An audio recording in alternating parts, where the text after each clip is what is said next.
Well, you should have the notes there. We are back in the book of Proverbs. I don't think I've been in a Thursday. I've been here, but we haven't been doing this since, I think February. I was out of town a couple weeks, and then we had some special speakers, so we have to kind of pick that up. Can I get a little monitor? I think it's a little weak on the monitor. Okay, Proverbs. We were looking for a couple lessons in February at the virtuous man. We talked for a while about the virtuous woman back last year, but we're talking about the virtuous man. Of course, Proverbs is the book that speaks to wisdom. Wisdom is the ability to really take God's truth and make it a part of our everyday life.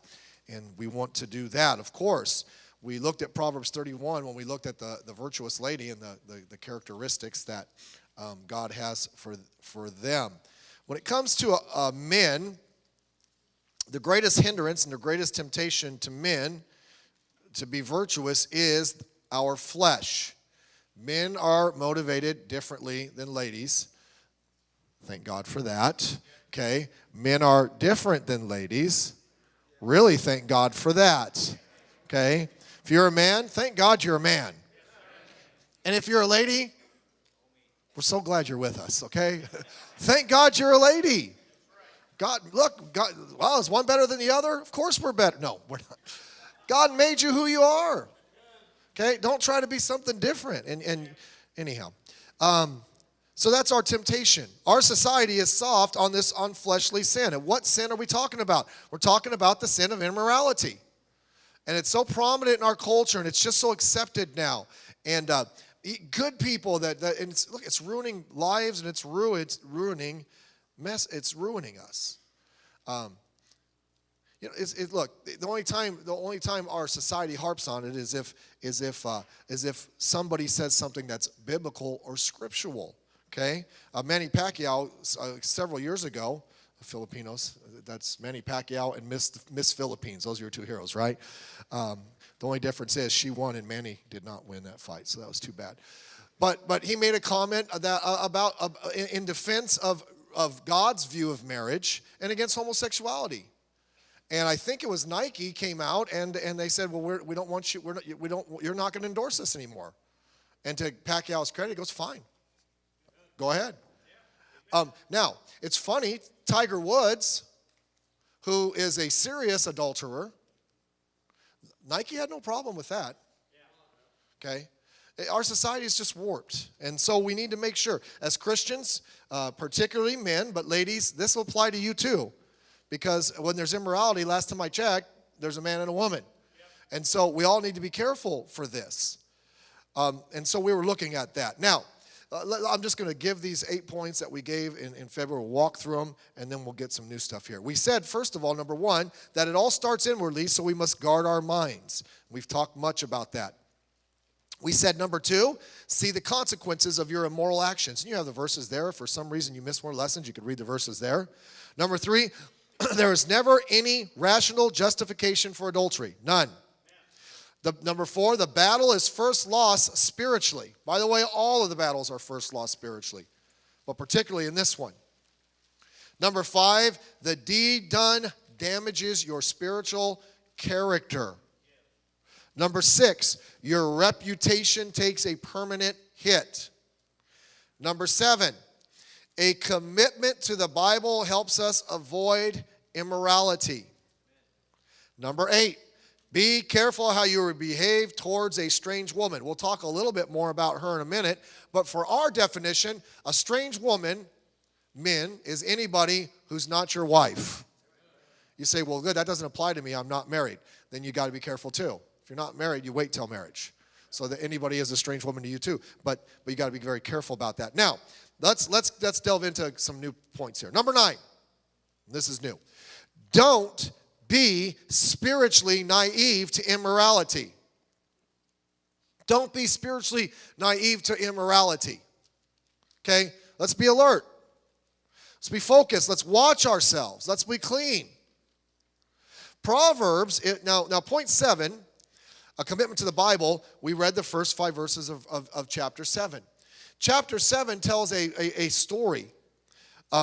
in detail of a man who falls. And I think God's not telling us that just to lay it out there. He wants us to learn from it. And so that's what we need to do.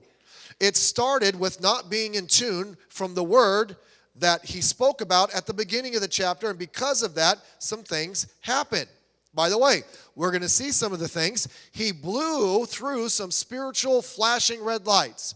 What's a flashing red light? It's something that tells you, watch out, caution, be careful, something's there you're supposed to avoid. And by the way, if you're heading down the wrong path, there'll be some of those, and you'll know it. And you're going to have to purposely bypass them.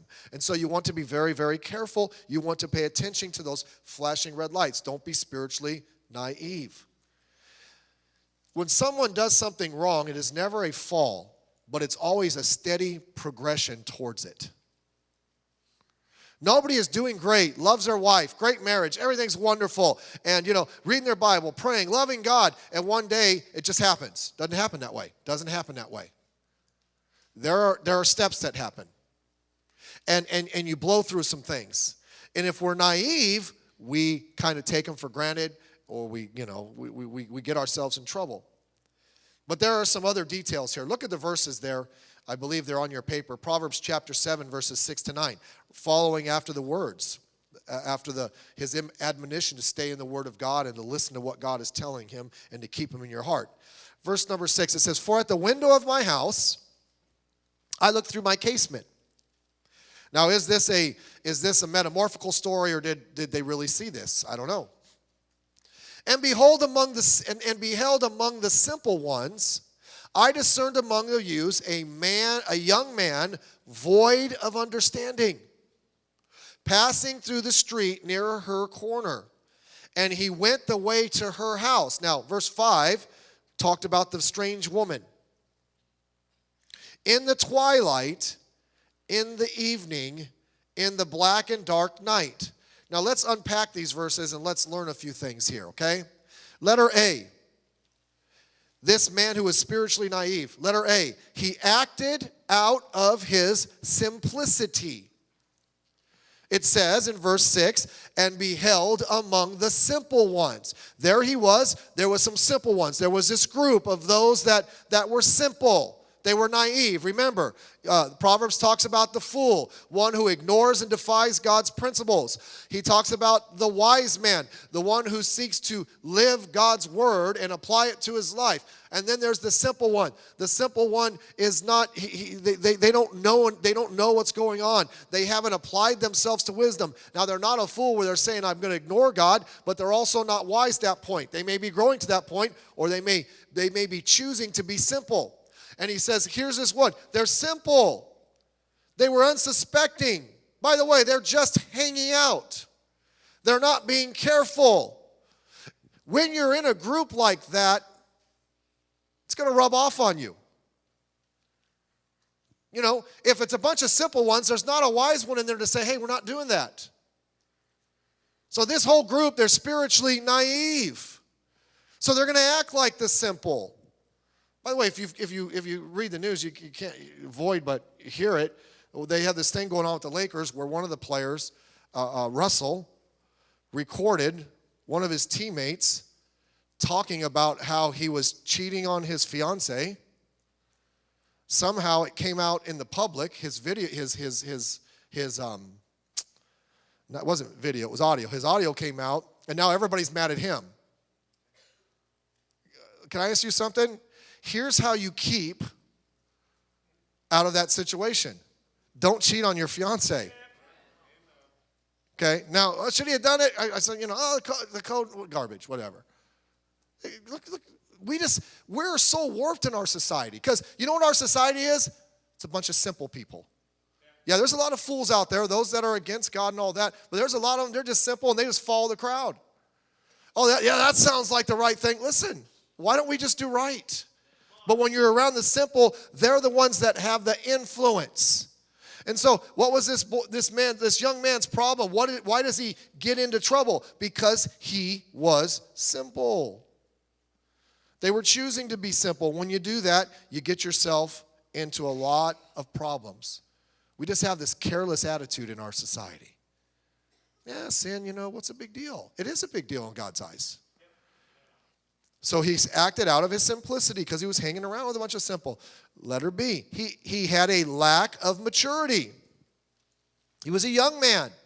I discerned among the youths a young man. Now, he was simple and he was immature. By the way, that is two really bad combinations. That is a bad combination. Simple and immature. By the way, there are some that have a degree of maturity when they're in their teens or early teens. But can I tell you something? We have a very immature society. That's why the younger you are, you might want to allow some authority in your life. Thank you, Brother Chim. You're the only one.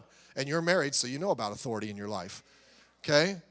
You might want to allow someone to keep an eye on you. You single girls especially. Now, we're hammering on the guys today, but we're hammering on the guys to be careful against the girls. But let's just be honest. Don't trust men. Don't trust guys. Say, why would you say that? Because I know a lot of them. I is one. Okay? Oh, but he's just the sweetest guy in the world. He's a knucklehead. We all are. But be very, very careful. You know what you need? And especially you ladies that maybe you don't have a father in the house or maybe you don't have a dad anywhere around. You need someone to help keep an eye on it for you. You need someone with, a baseball bat. Just kidding. But you need someone to help you like, you know what? Can I explain something to you, young lady? That's probably not a good thing for you to be doing. That might put you in a position of compromise. That might put you in a position of temptation. Well, I just don't see it. I understand that. You know why? Because you're simple and you're immature. So why don't you borrow somebody else's maturity until you grow to that point? Yes. Be trusting of God, particularly in his word. And I understand. You know who the people are that know everything? The younger you are, the more you know everything. I got all the answers I got all the answers. You don't even know the questions. Okay? The older we get, the more we realize, wow, the younger I was, the less I really knew. Yeah.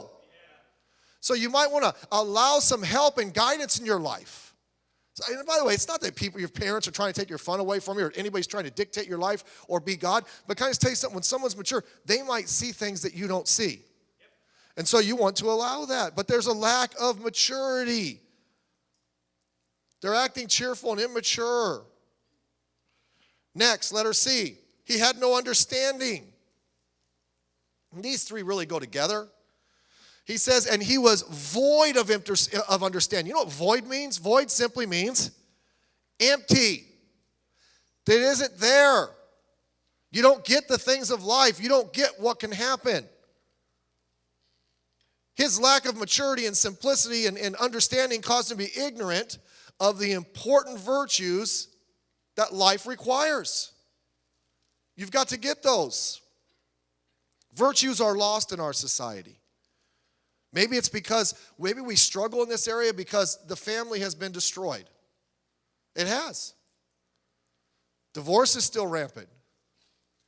You have now the family's been redefined, and we understand that. We can't even get a definition of who should go into a bathroom. We're that messed up. And so all this goes into play, and it causes people to, and they're more susceptible. I feel bad. Our young people are more susceptible to sin now than ever. Now, there's always been sin, don't get me wrong. And this isn't one of those, when I was a kid, we walked 20 miles to school in a snowstorm uphill. And when we went home, it was 20 miles uphill still. Okay? It's not one of those stories. But I'm just saying, as technology hasn't increased, as our society has dumbed down parents, to not even know to give, guidelines are wrong. You just say, other kids do. No, you don't. But we need to be careful about that. No understanding. Our society is more and more commonplace for our virtues to be mocked. You know why? They're not cool. And the sad thing is, Christianity now mocks those virtues. I get these emails. I read a book many, many years ago about encouraging men to church, and his original book was okay. But so somehow I got on his email, and he sends me all his emails, and I don't. His last email, I was like, well, one of the reasons men don't come to work church is because for single men, we're too tight on the rules of dating. And I'm like, are you an idiot? Really? So you want us to loosen our morals to get more men to church? No, don't come. That didn't go very well. It's like, how, I don't want to use the word stupid, but if I ever did use the word stupid, this would be the place. Really? You know how you get men to church? You just preach the Bible and love people and encourage them. You don't say, come on in and date girls any way you want. Really? Come on, let's think through. That didn't go very well. Okay. Look, our society understands things, but we understand the wrong things. I like the verse there in Romans. For your obedience is come abroad unto all men. I am glad, therefore, on your behalf, but yet I would have you wise unto that which is good and simple concerning evil. You know, we ought to really understand that which is true, right, and good. You know, we ought to be simple about evil. You don't need to know everything. Okay? And I can tell sometimes kids get in trouble when you see the things they say. It's like, where did they learn that? Now, I've been around the block a few times. I know where they learned it. It's like they don't need to know all that stuff. Be a kid. You know, by the way, that's why, and maybe we haven't thrown it out for a while. We'll just throw it out there. That's not why we're not for teen dating. Teen dating, and I don't use the word stupid because that's not a good word to use. But if I did, that's what it would be. Listen, most of you 20 and 30-year-olds aren't mature enough for a relationship. Don't tell me a 15-year-old is. Okay, are you with me? It's just not there.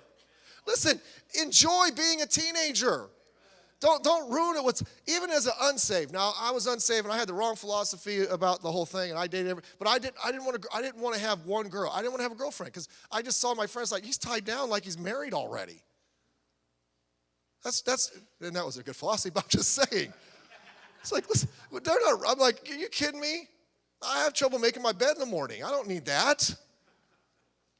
But we're not ready for it. And all this nonsense we throw on kids. Listen, you get older in life, you get ready to get married, you'll be fine. Everything will work out. It's all right. You don't need to know everything right now. Letter D. He was in the wrong place, passing through the street near her corner, and he went the way to her house. Now, he may have casually passed by, I don't know. But if that's where they hang out, he may have known she was over in that area. But either way, that was the place he should not have been. The corner, by the way, you know, it's like a spider. You know, the best place for a spider to put a web is in the corner because you have more angles in the wall and you have more of the wall to catch your prey. And there she is at the corner, the web. And he's, well, what's this over here? Okay, you know, that's not the good place to be. Be careful where you go. By the way, if he wasn't at the wrong place, wrong things would not have happened. Okay? There are certain places you go, this kind of stuff isn't going to happen. Don't put yourself in those places. The wrong crowd is there. The youth here just goes. It's amazing how much trouble people get into and act surprised. It's like, well, you know, I didn't know it was going to happen. I mean, I was hanging out at this nightclub. Okay, you're right. Yeah, you're right. Nothing ever bad happens there. Okay? Look, you're not going to get arrested for a DUI after Sunday night church on the way home. Okay? Unless you're a Raider fan, then you came to church that way. Kidding. You know, come on. It's where you're at. It's who you're with. Be very, very careful about that. Parents, you watch your children. Just don't let them go everywhere. Well, what's wrong with them going there? They need to learn how to tough it out. They're not ready. By the way, I had someone years ago, someone complained, they left, and like, oh, you're sheltering the kid. They need to get out there. They're not ready. It's like putting your 12-year-old, hey, you're gonna go fight that 20-year-old. No, wait till he's 20, and you get another 20-year-old and a baseball bat, and you'll be fine. But come on. They're supposed to be protected. And then they become adults and they learn how to put in some self-protection to keep themselves from getting in trouble.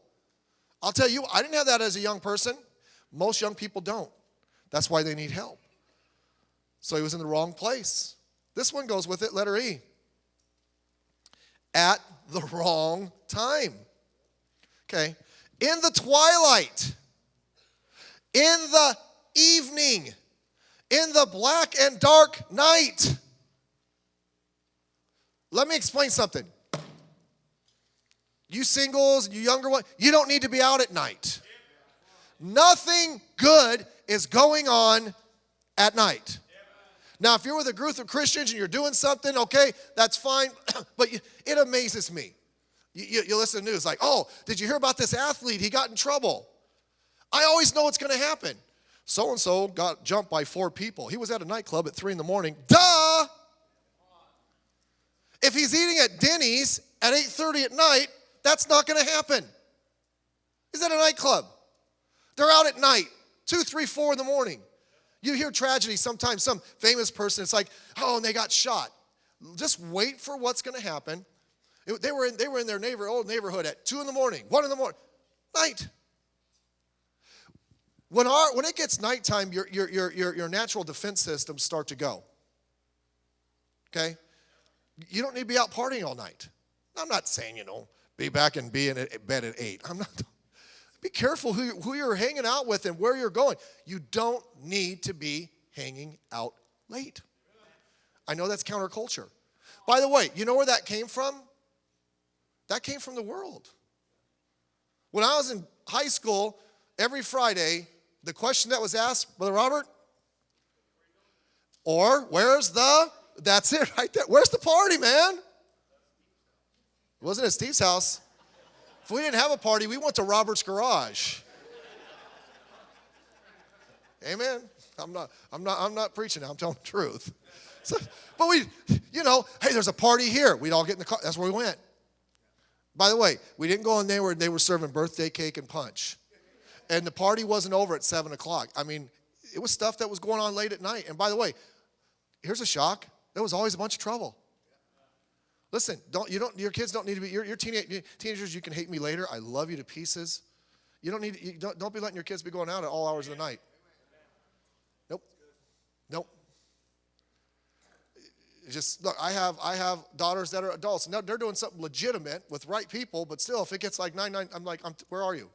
I know exactly where they are. It's all my friends. They're doing something right, but it's like, you need to come home. Say, well, who are you? I just like to text, No, but we have to be very careful. Just hanging out at night is a problem. That's the way of the world. All right, that didn't go well. Number 10. Oh, we may not even get through number 10, but we'll try. We talked about the strange woman earlier. Here we go. Number 10. If I lost friends there, we're going to really lose them in a minute, so pray for me. Y'all pray for me. I didn't practice for singing. Be alert to the warning signs of the strange woman. Be alert to the warning signs of the strange woman. That's the woman that's not your wife. And in this instant, it's a woman that's being very provocative, and she's going after people. And they're out there like that, by the way. I had a buddy, and I don't think the girl was necessarily hitting up on him, but when we were working somewhere, one of the ladies from the office came out, and she walked by him. Oh, hey, you smell really nice today. And she said, what's the name of that cologne you're wearing? And he said, Happily Married Man. I'm like, I like that. Okay? We have to be very careful. There's some out there. Now, for some of you, the way you look, you don't have to worry about it. No one's after you. But for some of us, it's a struggle. That's why we have to wear our wedding ring. I make sure mine's prominent. It's like, sorry, ladies, you were late. All right, whatever. The strange woman. Now he's going to tell us now in the verses after the ones we read, he's going to tell us the details of how it takes place. Now, these may not all apply to everything, but it does. Okay? So let's look at some of these things, okay? I wish it was time to finish. Letter A.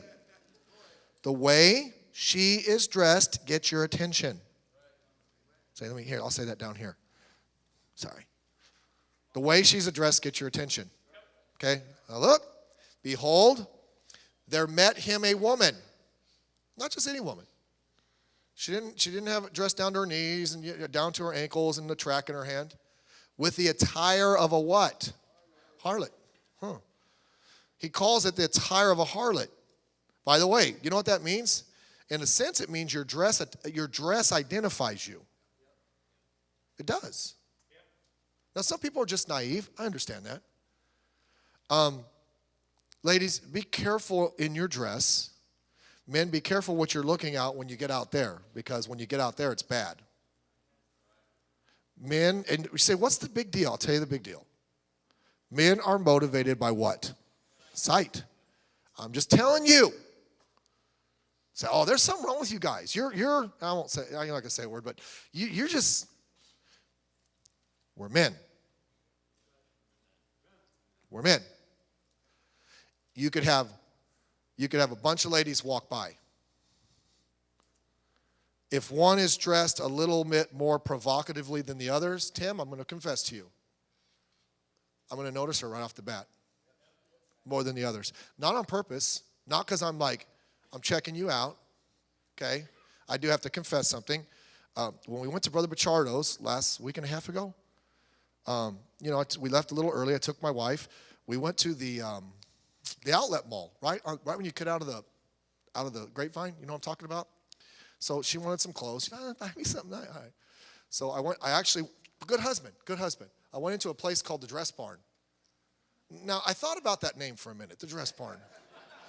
That sounds like where cattle get clothes.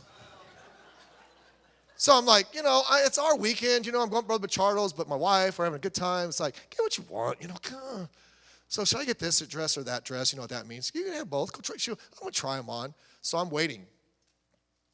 And it's kind of a weird dressing room where it's kind of open area, and they go to the back. So I'm just sitting here waiting. And as I'm waiting, a lady comes out of the dress room and stands right in front of me. And then she was trying to dress. It was actually conservative. Then two ladies came on this side and another on this side, and I had a rack behind me. I was trapped. And they're sitting there like, oh, girl, that looks good on you. And it's like, hey, turn around and zip this up for me. I'm like, oh, you're going to be kidding me. And so I can't get out of the way, but it was a modest dress. And they're all, oh, it looks good. She's like, oh, no, you wear your black shoes and blah, blah, blah. And I couldn't get out of there. So I thought, you know what? You do look good in that dress. And they're like, oh, see, I told you. But anyhow, I don't know what that had to do with anything, but I got stuck. See, so I know fashion. And by the way, that dress is like $50. I should have got a commission on that thing. Okay? Because she was on the fence until I jumped in. But listen, you got to be careful in how we dress, ladies. If there's an attire of a harlot, and I'm not saying we dress like the attire of a harlot. I'm not saying that. But I am saying we need to be careful. If we're not a certain way, let's not dress that way. Let's be very careful. Like someone said, if you're not for sale, don't advertise. Okay? You say, well, you shouldn't look. We don't want to, but and we don't, but our flesh is like, you gotta be kidding me. Gotta look down or look the other way. Okay? Let's not advertise. If you belong to someone else, don't show yourself to anyone else. Guys, it should be like, she's mine. Well, that sounds male chauvinist. Drop dead. She's mine. That's why I said I do. Okay? You're his. So be very, very careful what we do. Remember, the package shows the product. If we don't want men to look, then don't show them anything they can look. Now, some guys they are so far corrupted. They're just, I'm not saying that. I'm just saying let's be very careful. And men, you have to be very careful because once you get out of here, everywhere you go, they're not dressed right. So you have to purposely make sure you're not looking. Because you can't, got to be careful. That area over there, can't look over there. Okay? Well, what's the big deal? It's a look. The look starts creating the thought in your mind. The thought in your mind is going to create an appetite. Be very careful. Don't look. The ladies where you work, be very careful. We are way too free in the modesty standards of ladies' dress. Not just outside the world, but it's creeping into our church. And thank God. By the way, let me just remind you, our church, we still believe in modesty. Okay? Now, I'm not saying you need to wear a gummy sack that goes down to your ankles. Okay, come on. Look sharp, look nice, but be very, very careful. And I'm not, say, remember the video? So we saw a video where it was a guy saying, help a brother out. He wasn't even a Baptist. He goes, man, I go to church, and he goes, I can't even look. He goes, come on, ladies, help a brother out. And he was pretty good. How many of you saw that? It was pretty funny. What am I talking about? It's too high in places where it ought to be low. By the way, and I'm philosophizing with you right now, there has to be a standard somewhere. There needs to be a line drawn somewhere. Okay? Now, God draws the line at showing our thigh. Read the Bible.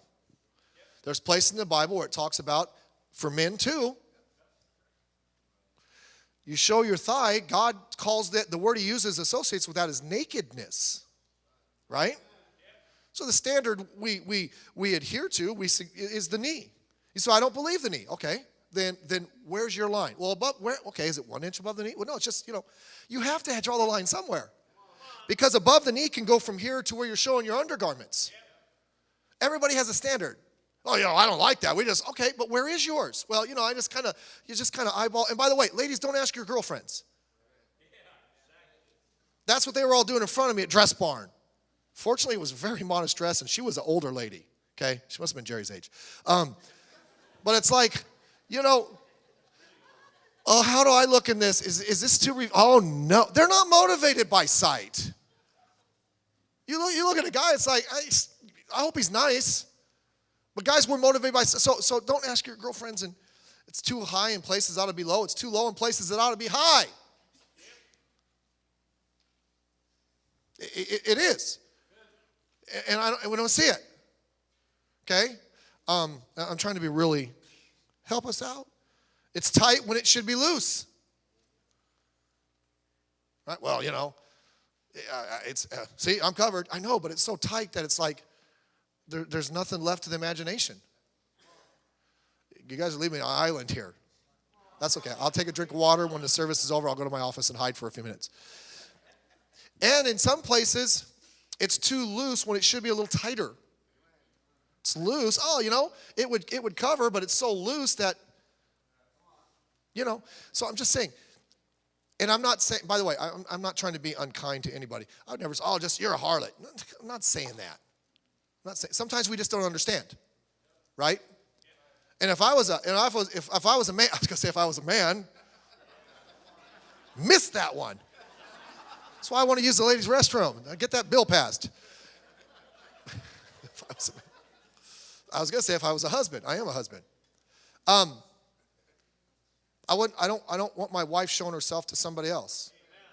That would make me uncomfortable. I don't want my daughters showing themselves to somebody else. Okay, it's like, no. By the way, ladies, and your husbands, don't be idiots about this, but if the husband says, you know what he's saying? He's saying two things. He's saying, I like you in that, but I don't want other people to like you in that. So don't you like this? Oh, yeah, I like it. So what's wrong with you? I'm a man. I'm proving it right now because I was confused earlier. But I don't want other people to like it because they're men. You're mine. Okay? And by the way, I'm hers. Say, wow, she got the bad end of the deal. Duh. Okay? Could be worse. She could be your wife. Now, just saying, let's be careful about that. And we're not trying to see, you just want to be old-fashioned. No, it's not. We are old-fashioned in our beliefs, but it's not just to be old-fashioned. It's because we want to be right. That's all. There's enough that we have to fight out there, and in some ways, like, why is that guy looking at me?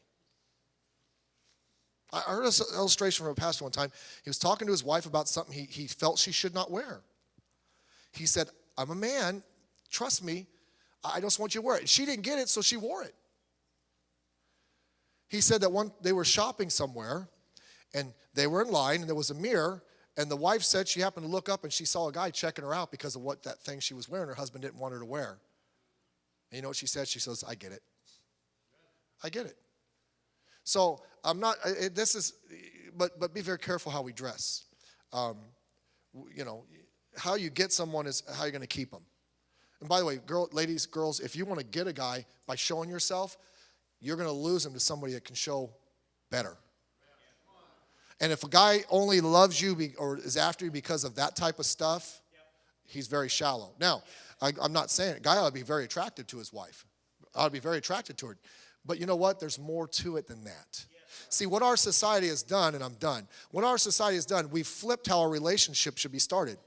A relationship should be based on, of course, the initial attraction. Duh, I get that. But it ought to be there's a connection there. We're in agreement spiritually. We're in agreement mentally. We have a lot together. Boy, we really bond. Can I just tell you something? Once you have that, the physical will be all right later. You'll be fine. Don't worry about it. That's the last thing you get. That follows the words, I do, till death do us part. But what we've done in our society, we've flipped it. Hey, she looks hot. Oh, do you see her in that dress? She's got it going on. Come on. Yeah, come on. And then you get with her and it's like, I have nothing in common with this girl. She's nuts. And she's looking at him and said, this guy is a jerk. They have nothing in common. But you know what they got connected with? That emotional, physical attachment. And that was not what it should have been. That should come later after everything else is in line. So I hope you got that. I hope you took it with the spirit in which I gave it, okay? We'll stop there. Let's pray.